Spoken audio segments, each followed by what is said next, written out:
We must invest in our people, develop them, and make sure they have the tools they need to do their jobs. À quelques mois de sa retraite, le chef d'état-major de la Défense ne cache pas son inquiétude face à l'état des troupes.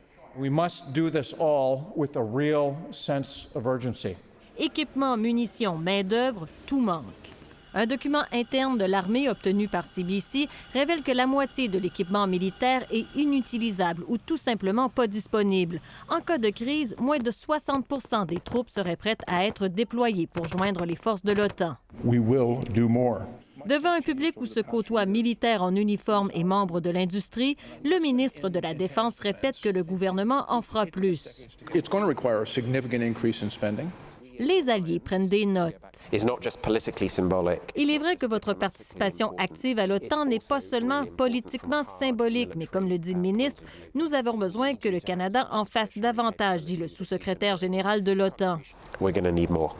Le fast track, c'est-à-dire la capacité à délivrer les programmes en moins de 2 ans. La France, qui aura doublé le budget de son armée d'ici la fin de la décennie, y va de ce conseil. Aujourd'hui, on va devoir reprendre des risques dans nos processus, on va dire, administratifs, nos processus d'acquisition.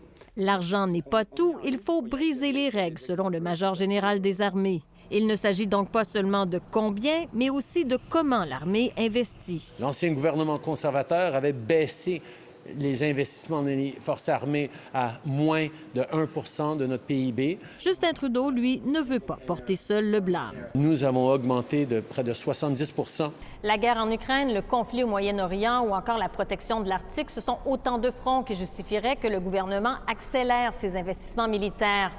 Mais c'est une autre bataille qui risque de prendre le dessus pour Justin Trudeau, soit celle qui sera au cœur de la prochaine campagne électorale, l'augmentation du coût de la vie, et non les dépenses militaires.